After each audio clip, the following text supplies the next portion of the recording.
Hey there everyone, this is Cloud Chief, and in today's video we are going over ZM5, which is in my opinion by far the longest and most annoying part of doing Zillarts. So the goal of this is to obtain 8 fragments so you could move on to a BCNM to advance Zillart missions. You actually get one of the fragments from completing ZM4. Back in the day, this used to take an absurd amount of time because we didn't have home point crystals and survival guides and proto waypoints for easy ways to warp around. If you have all these methods of getting around Vana'diel, it will be substantially easier for clearing this. And if you don't have them, you should make sure that, at least for proto waypoints, you have it flagged so you can at least be unlocking these, and that way if you ever need to go back to these points for any other reason, you already have it unlocked. For the ice fragment, you just need to go to the Cloister of Frost, which is in the bottom floor in Fei Yin. If you have the home point 2 crystal for Fei Yin, it'll put you right there.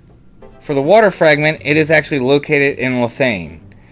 To get there, though, you need to go through Ordella Caves.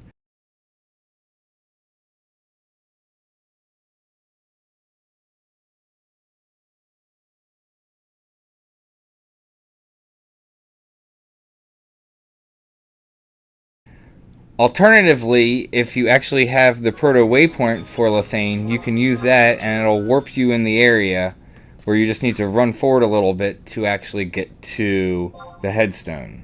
For the earth fragment, it is located in western Altepa Desert.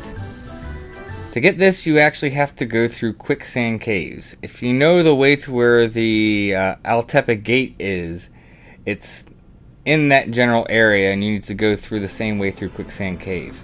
Alternatively, you can use the Unity warp for 125 to warp there. The headstone is located at H9. For the wind fragment, we need to go to Cape Terrigan. This is actually located very close to the home point, and you can also use the 128 Unity warp. It's located at F7, and it is actually in a hidden tunnel not marked on the map. Be aware though that this will pop an NM, although it is very easy at level 99 and beyond, so don't worry about the difficulty of the NM. However, with these NMs, you need to make sure you kill the NM and then go back and click and make sure you remove and see that you obtain the key item of the fragment. Because I've done this with other people where they end up clicking it and somehow not confirming and they don't end up getting the fragment, and then you gotta double back and go check it again. So for this and all the rest of the fragments that are NMs, make sure you see that you obtained the key item for that fragment before you move on to the next one. The next fragment is the lightning fragment, which is located in Behemoth's domain. This is located at G9. In my opinion, the fastest way to get there is to go ahead and use the survival guide, but you could also use the Unity NM warp to go ahead and warp there also.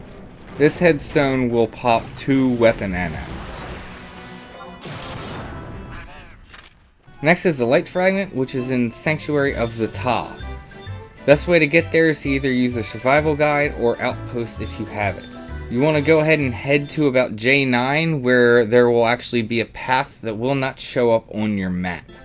You want to go on there and continue going north. You'll find the headstone around I7. This headstone will pop a doomed NM. Just go ahead and kill it and get the fragment. And then it's time to move on to the last and most difficult one, the fire fragment. And for the fire fragment, you need to trudge your way through Ifrit's Cauldron. You need to enter there at G6, but I recommend taking the survival guide if you have it. You should go ahead and bring an ice cluster if you can, because there's going to be some times where there's a flame spout, and you can trade the crystal so you can go ahead and pass. Otherwise, you just need to stand there and wait until it drops. As for how to get through here, I recommend just following these maps as they're outlined, because it is quite extensive. Also be aware when you're getting near the end that you may come across the Ash Dragon. If you do aggro the Ash Dragon, it will use Draw In and you will have to go ahead and kill it. It's not really that big of a threat at 119. It's not going to be an easy pushover, but it still shouldn't be a challenge at 119. Once you zone back out to the jungle, go ahead and make your way to K7 and there should be a waterfall. From there, just follow the tunnel until you get to L7 where the headstone is. Go ahead and click that and you will pop 2 Opo NMs. Kill them and pick up your fire fragment, and congratulations, you've now finished all of ZM5. So thank you guys for tuning in, thank you for supporting the channel, and as always, may you have success in all you do.